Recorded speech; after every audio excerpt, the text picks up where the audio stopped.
Video में मैं आपको साफ साफ बताने वाली हूँ आखिर क्या वो कारण था कि रणवीर को वो फिल्म मिली जो सुशांत को नहीं मिली। कौन सा ऐसा क्लॉज था, क्यों यशराज ने सुशांत को एक फिल्म करने से मना कर दिया और रणवीर वो फिल्म कर पाए। इसमें संजय लीला भंसाली की क्या भूमिका थी, यशराज की क्या थी, रणवीर और सुशांत की क्या थी, एकदम क्लियर कट बात।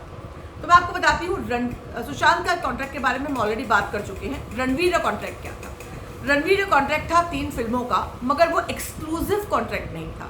अब ये एक्सक्लूसिव कॉन्ट्रैक्ट ना होने का मतलब होता है कि आपको 3 फिल्में करनी तो है, मगर लगातार आपको 3 फिल्में करनी है ये जरूरी नहीं है। आप बीच में कोई और फिल्म भी कर सकते हैं, यानी बाहर के ऑफर्स आप एक्सेप्ट कर सकते हैं। और यही कारण है कि उन्होंने बैंड बाजा बारात और लेडीज वर्सेस रिकी बहल के बाद बॉम्बे टॉकीज में कैमियो और लुटेरा भी की जो बाहर की थी, और उसके बाद लौट कर आकर रामलीला भी की उन्होंने, और उसके बाद आने के बाद गुंडे की। मगर वही सुशांत का जो कॉन्ट्रैक्ट था वो 3 फिल्म का एक्सक्लूसिव कॉन्ट्रैक्ट था, यानी उनको 3 फिल्में लगातार यशराज के साथ करनी थी। उसके बीच में अगर उनको कोई फिल्म करनी होती थी तो वो एकदम एक्स्ट्रा ऑर्डिनरी क्लॉज था, जहां पर आपको रॉयल्टी मनी एक ह्यूज अमाउंट देना पड़ता था।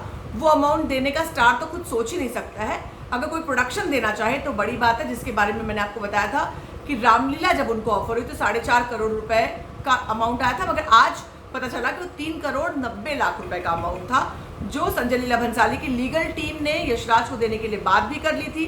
मगर उसके बाद संजय लीला भंसाली ने यह करके अपना पल्ला झाड़ लिया है कि उन यशराज और सुशांत के बीच क्या बात हुई, बाद में वहां से कुछ जवाब नहीं आया। जबकि सुशांत की तरफ से बात आई थी, उनके करीबियों की तरफ से, कि संजय लीला भंसाली और यशराज के बीच में क्या हुआ, जवाब नहीं आया। अब ये असल में जवाब किसके पास से नहीं आया, इसका जवाब किसी के पास नहीं है, क्योंकि भंसाली ने भी अपना पल्ला झाड़ लिया है कि उन्होंने इस तरीके से सुशांत को के लिए पैसे की तैयारी कर ली थी, और उसके बाद रणवीर उनके कॉन्ट्रैक्ट में आ गए और रणवीर को फ्रीडम था, सुशांत को नहीं था। उनके और यशराज के बीच क्या हुआ ये उन दोनों का मैटर है, मुझे नहीं पता, और 2016 के बाद तो मैं उनसे मिला ही नहीं हूँ। तो संजय लीला भंसाली ने साफ तौर पे कह दिया कि रणवीर फिल्म करने के लिए फ्री थे, ये उन्होंने कहा नहीं। मैंने उन दोनों की कॉन्ट्रैक्ट की डिटेल्स मंगाकर जांच कर देखी है। रणवीर का जो कॉन्ट्रैक्ट था वो एक्सक्लूसिव नहीं था। फिर मैं आपको कहती हूँ 3 फिल्म करनी थी, मगर वो बीच में फ्रीडम था उनके पास। तो ये एक पार्शलिटी है, जो एक नया आउटसाइडर आया है, जो अपेक्षाकृत तरीके से जिसका बैकग्राउंड उतना स्ट्रांग नहीं है, उसको आप इस चंगुल में फंसा ले कि बेचारा कभी निकल ही ना पाए।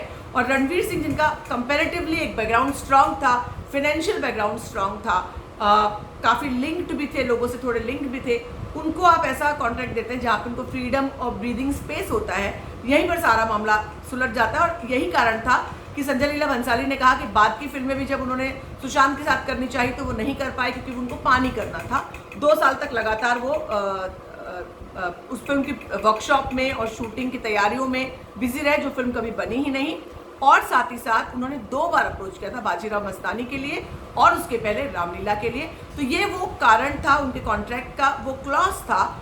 एक का कॉन्ट्रैक्ट एक्सक्लूसिव था, एक का नॉन एक्सक्लूसिव था। आई होप ये जानकारी सबसे पहली बार आपको मिली है और ये इंपॉर्टेंट जानकारी होगी। कैसा लगा आपको ये वीडियो जरूर बताइए कमेंट सेक्शन में, और तमाम खबरों के लिए सबसे पहले सबसे सटीक जानने के लिए देखते रहिए फीफा फूड्स।